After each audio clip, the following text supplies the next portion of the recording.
தமிழ்நாட்டினுடைய இடஒதுக்கீட்டில் அவனுக்கு இடம் கிடையாதுட்டாங்க. அப்ப அந்த பையனுக்கு தமிழ்நாடு மருத்துவக் கல்லூரியில் இடத்துக்கு அப்ளை பண்றப்ப என்ஆர்ஐ கோட்டால தான் நீங்க படிக்க முடியும். நான் ரெசிடென்ட் இந்தியன், இந்தியாவில் உள்ள பிறந்தவங்க ஆனா இந்தியாவில் வசிக்காம வெளிநாட்டில் இருக்கக்கூடாது. இப்போ அந்த கோட்டால அவனுக்கு இடம் கிடைக்குது. எவ்வளவு ஃபீஸ்னா 25 லட்சம், வருஷத்துக்கு 25 லட்சம். அப்ப 5 ஆண்டுகள் அவன் எம்பிபிஎஸ் படிக்கிறது கிட்டத்தட்ட 1.25 கோடி ஆகும். 1.25 கோடி. அப்ப நம்ம எந்த கல்வி முறையை தேர்ந்தெடுக்கிறோம், நம்ம குழந்தைய எங்க படிக்க வைக்கிறோம், அது பொறுத்து தான் அவங்களுடைய எதிர்காலம் அமையும். அப்ப எல்லா பேரண்டாலையும் அந்த நம்ம நினைக்கிறோம் எம்பிபிஎஸ் படிக்கணும், பிஇ படிக்கணும்னு. அப்ப வசதி இல்லாத நம்ம அரசு பள்ளியில சேர்த்து படிக்க வைக்க முயற்சி பண்ணணும். தேவைப்படும் போது இந்த மாதிரி தனிப்பயிற்சி மையத்துல உங்களுக்கு சேர்த்து நீங்க எவ்வளவு வேணாலும் பயிற்சி கொடுக்கலாம். அது அவங்களுக்கு வந்து ஒரு துணையாக நிற்கும். இப்ப இன்னைக்கு நான் அரசு பணியில இருக்கேன்னா அதுக்கு என்னுடைய பெற்றோர் வழிகாட்டுதல். என்னோட தந்தை ஒரு ஆசிரியர் தான். நான் பிஎஸ்சி சுவாலஜி படிக்கணும்னு சொல்லி அப்ளிகேஷன் போட்டேன்.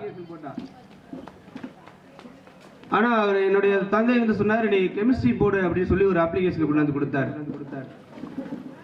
அட்மிஷனே கிடைச்சிருச்சு. ஆனாலும் அவர் அன்னைக்கு தான் ஒரு அப்ளிகேஷன் கொடுத்து இந்த கெமிஸ்ட்ரி ஃபில்அப் பண்ணி கொடு அப்படின்னு சொல்றாரு. சரின்ட்டு போட்டுட்டோம். ஒரு வழியா பிஎஸ்சி முடிக்கிறோம். அப்புறம் எம்எஸ்சி படிப்புக்கு ரொம்ப சிரமப்பட்டு எம்எஸ்சி சேர்றோம். அப்புறம் பிஎட் படிக்கிறோம். ஒரு அரசு பணி கிடைச்சிருச்சு. இதுக்கிடையில ஒரு நாள் இப்பெல்லாம் அந்த பேப்பர்ல விளம்பரம் வருது, டிஆர்பின்னு சொல்லி வைக்கிறாங்க. அப்ளிகேஷன் வந்து கவர்மெண்ட்ல கால்வர் பண்றாங்க, பணம் கட்டணும். அப்பெல்லாம் பொட்டி கடையில் ஒரு அப்ளிகேஷன் வைக்கும். ஒரு நாள் வாங்கிட்டு வந்து கொடுக்குறாரு, இந்த வேலைக்கு நீ அப்ளை பண்ணு அப்படின்ட்டு. அப்ப தந்தை எது சொன்னாலும் அதை தட்டக்கூடாது. குழந்தைகளுக்கு சொல்றேன், தாயிற் சிறந்த கோயிலும் இல்லை, தந்தை சொல் மிக்க மந்திரம் இல்லை. அந்த வழியில தந்தையினுடைய வார்த்தையை மீறாத குழந்தைகள் நிச்சயமாக நல்ல நிலைமைக்கு வருவார்கள். அதே மாதிரி ஆசிரியருடைய சொற்படி நடக்கிற குழந்தைகள் நல்ல நிலைமைக்கு வருவார்கள். இப்ப அவர் சொன்னபடியே திரும்ப அந்த வேலைக்கு அப்ளை பண்ண, அப்ப கிடைக்கும் போதுதான் அந்த வேலைக்கான பணி நியமன ஆணை பெறும்போது கூட ஒரு 100க்கு மேற்பட்ட ஆசிரியர்கள் தேர்ந்தெடுக்கப்படுகின்ற சூழ்நிலை இருந்தது. எனக்கு ஒரு 21வது ரேங்க். 115 பேர்ல 21வது ரேங்க்னா எனக்கு முன்னாடி 20 பேர் போயிட்டாங்க. அப்ப 21ஆவதால நான் போடுறப்ப எனக்கு ஒரு 95 இடம் இருந்தது. அப்ப அவர் சொன்னார், நீ நன்னிலத்தை எடுத்துக்க அப்படின்னார். அந்த சுற்றி உள்ள பகுதியெல்லாம் பாக்குறப்ப நாகப்பட்டினம் அங்கெல்லாம் பாக்குறப்ப நன்னிலத்துல நன்னிலம் ஆண்கள் பள்ளின்னு போட்டிருந்தது. அந்த ஸ்கூல்ல எடுத்துக்க அப்படின்னார். அப்ப அவர் காட்டின வழியில தான் இன்னை வரைக்கும் நான் போயிட்டு இருக்கேன். அவரிடம் நான் 4வது 5வது படிச்சிருக்கேன். என் தந்தை ஒரு ஆசிரியர்னால அவர்கிட்ட எனக்கு படிக்கக்கூடிய ஒரு வாய்ப்பு இருந்தது. என்னுடைய அனுபவத்தில் நான் நிறைய வாழ்க்கையில நிறைய கத்துட்டு இருக்கேன். தர்மம் தலை காக்கன்னு சொல்லுவாங்க. அது என்னோட தந்தை வழியை நான் தெரிஞ்சுக்கிட்டேன். ஒரு சமயம் அவருக்கு வந்து ஒரு விபத்து ஏற்பட்டது. அந்த விபத்திற்காக என்னுடைய சார்பாக நான் சென்னையில் சேர்த்திருக்கோம். மருத்துவ சிகிச்சை நடக்குது.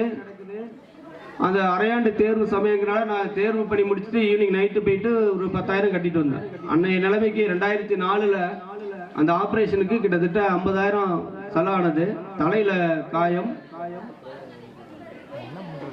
அப்ப மீதி பணத்தை யார் கட்டினா அப்படின்னு கேட்கிறப்ப அவர் ஒரு பையனை படிக்க வைக்கிறதுக்கு செலவு பண்ணார். அதப்ப வீட்டில் நிறைய பிரச்சனைகள் இருக்கும், செலவுகள் இருக்கும். யாராவது வந்து கடன் கேட்டாலோ அல்லது படிக்கிறதுக்கு காசுல ஏதோ கேட்டா உடனே எடுத்து கொடுத்துருவாரு.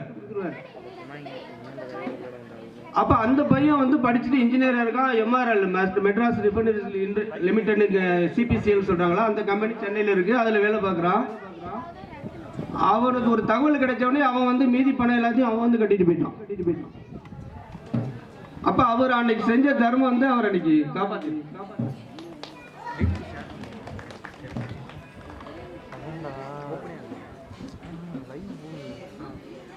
என்னுடைய நண்பர் கல்லூரியில் படிச்சா சொல்லி சயின்டிஸ்டா இருக்கா சொல்லி அவன் ரொம்ப கடுமையான உழைப்பாளி. இப்பவும் அதே போலதான் இருந்துட்டு இருக்கோம். இன்னைக்கு உலகத்துல வந்து டாப் 2% சயின்டிஸ்டா இருந்துட்டு இருக்கோம். உலக நாடுகளில் விஞ்ஞானிகளை கணக்கெடுக்கிறப்ப அவங்களுடைய ஆய்வு கட்டுரைகள்லாம் கணக்கெடுத்து வெளியிடுறாங்க. அதில் டாப் 2% இருக்கிறான். சமீபத்தில் இந்தியாவுக்கு அழைக்கப்பட்டு வேதியியல் துறையிலேருந்து ஒரு கோட்டால ஒரு அவார்டு கொடுத்துருக்காங்க, எமினன்ட் சயின்டிஸ்ட் அப்படின்னு சொல்லி. அப்ப அந்த நிலைக்கு வர்றதுக்கு அவர் என்ன செஞ்சாரு? ஒரே ஒரு நிகழ்ச்சி மட்டும் சொன்னா நீங்க தெரிஞ்சுப்பீங்க. ஒவ்வொரு மனிதனும் ஒரு குறிக்கோளை வகுத்துக் கொள்ள வேண்டும். இப்ப சின்ன குழந்தையா இருக்கவங்களுக்கு தெரியாது, நீங்க சொல்லி வளர்க்கலாம், இன்னும் இது ஆகணும் தம்பி, அப்படி ஆகணும் இப்படி ஆகணும்னு சொல்றீங்க. அதுக்கு ஏற்ற மாதிரி அவங்களுடைய செயல்பாடு இருக்கான்னு பார்க்கணும்.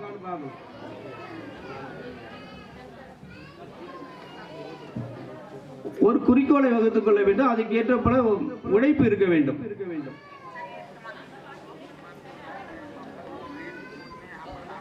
அப்ப அந்த கல்லூரியில் படிக்கும் போது மற்ற மாணவர்களோட வித்தியாசமா எப்போதுமே ஒரு பிளானிங்கா செயல்படுவோம். ஒரு ஐஏஎஸ் அதிகாரியை வந்து கேள்வி கேட்கிறாங்களாம், நீங்க இந்த நிலைமைக்கு வர்றதுக்கு காரணம் என்ன அப்படின்னு. அவர் ஒரே ஒரு வார்த்தை சொன்னாராம், நத்திங் பட் பிளானிங் அப்படின்னாரு. அப்ப திட்டமிடுதல் ஒன்றே வாழ்க்கையில வந்து ஒருத்தரை வெற்றிகரமான ஒரு ஆடா மாற்ற முடியும்.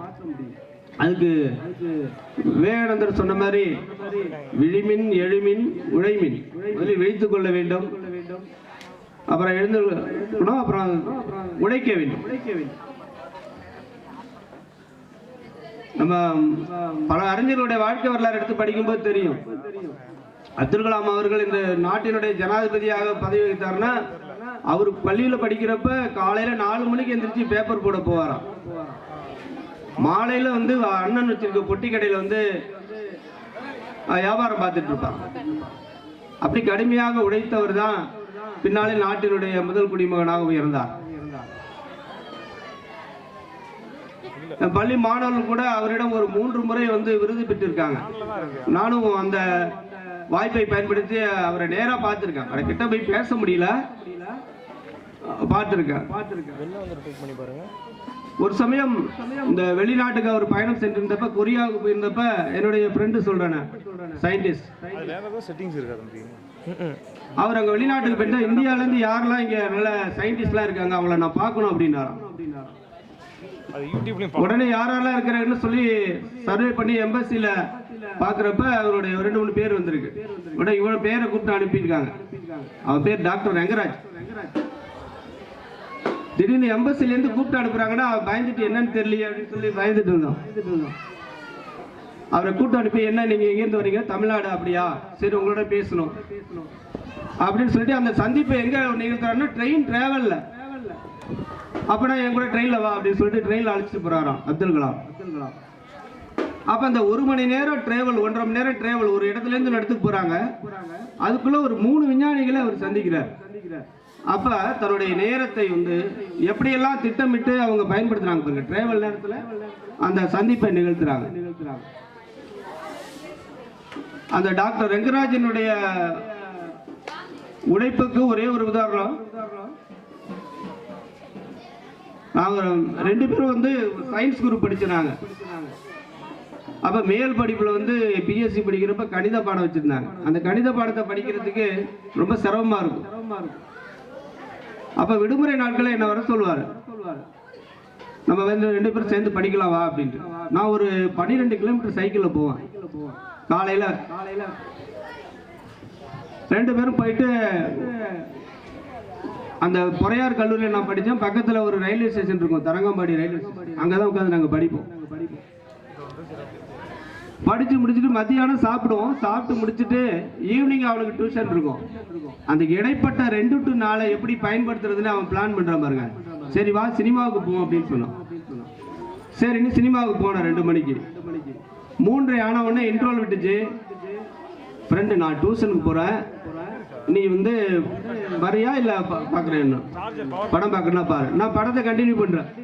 ஏன்னா 2 ரூபாய் கொடுத்து டிக்கெட் வாங்கிட்டோம், அது வீணா போக கூடாதுன்னு நான் படத்தை கண்டினியூ பண்றேன். அவன் அந்த 1 மணி நேரம் படம் பார்த்தா அதுக்கப்புறம் டியூஷன் போயிட்டான். அதனால இன்னைக்கு சயின்டிஸ்டா இருக்கான். அந்த நேரத்தை திட்டமிட்டு பயன்படுத்துறது. நான் முழு படம் பார்த்தேன்னா அதுக்கப்புறம் உழைச்சி இன்னைக்கு ஒரு 8 மாசம் அளவுக்கு உயர்ந்திருக்கேன்.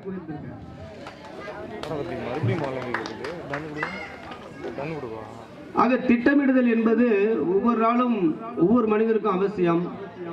அப்ப உங்கள் குழந்தை என்னவாக வேண்டும் என்று நீங்கள் முடிவு செய்து கொள்ளுங்கள். ஆனா நிச்சயமாக ஒரே ஒரு வேண்டுகோள் உங்களுக்கு, உங்களுடைய விருப்பத்தை அந்த குழந்தையின் மீது திணிக்காதீர்கள்.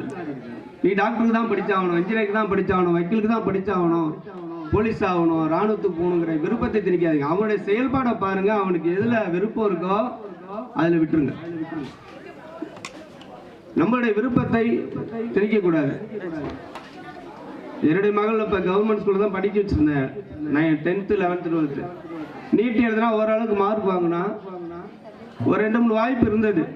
சித்தா, ஹோமியோ, ஆயுர்வேதிக், யுனானி எல்லாம் படிக்கிறது. உனக்கு என்ன விருப்பம்னு கேட்டா ஹோமியோ படிக்கணும்னு சேர்ந்து விட்டுட்டான். அதனால அவங்களுடைய விருப்பத்துக்கு ஏற்ற மாதிரி நம்ம விடணுமே தவிர, ஆனா நம்ம வழிகாட்டுதல் முக்கியமா அவசியம். மற்ற அதிகாரிகள்கிட்ட மற்ற ஆசிரியர்கள்ட்ட ஆலோசனை பெற்று அந்த குழந்தைகளுக்கு வழிகாட்ட வேண்டும். ஆனால் நம்முடைய விருப்பத்தை ஒரு நாளும் அந்த குழந்தைகள் மீது திணிக்க கூடாது.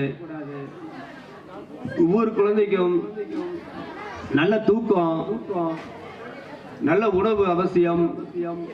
அந்த உணவு அப்படின்னு சொல்லும்போது ஒரு சிறு குறிப்பு சொல்ல நினைக்கிறேன்.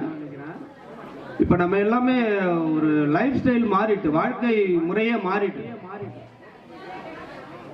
இன்றைய காலத்துல குழந்தைகள் காய்கறி எல்லாம் சாப்பிடாதனால நிறைய ரத்த சோகை, அது பெண் குழந்தைகளுக்கு அதிகமான ரத்த சோகை நோய் ஏற்படுது.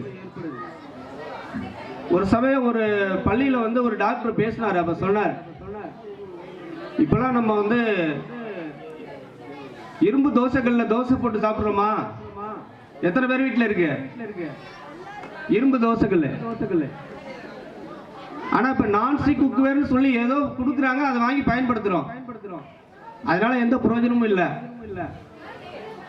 என்ன அப்படின்னு கேட்டா, இரும்பு தோசைகள்ல ஹோட்டல்ல கூட அந்த தண்ணியை தெளிச்சு ஒரு வாருகள் வச்சு இப்படி கூட்டுவாங்க. அப்ப அந்த இரும்பு தண்ணீரோட விடைபெறிஞ்சு அதை ஒரு கெமிக்கல் ரியாக்ஷன் நடக்குது. அப்ப இரும்பு சத்தானது நம்ம அந்த தோசை போடும்போது அந்த இரும்பு சத்து நமக்கு தெரியாமலே அந்த தோசையினுடைய அடிப்பகுதியில சேருது. நம்ம சாப்பிடும்போது நமக்கு தெரியாமலே இரும்பு சத்து உடம்புக்கு சேருது. ஆனா நான்ஸ்டிக் குக்வேர்ல அந்த மாதிரி எதுவும் சேர்றது இல்லை. அதுல உள்ள கெமிக்கல் இருக்கு பாத்தீங்கன்னா, நான்ஸ்டிக் குக்வேர்ல டெஃப்லான் அப்படிங்கிற ஒரு கெமிக்கலை பயன்படுத்துறாங்க. அந்த அயன் பாக்ஸ்ல எல்லாத்துலயுமே ஒட்டா தன்மையுடைய எல்லா பொருளையுமே அந்த டெஃப்லான்ங்கிற பொருளை பயன்படுத்துறாங்க. அது ஓரளவு ஹீட் ஆயிடுச்சுன்னா அது உணவுப் பொருளை கலந்து நமக்கு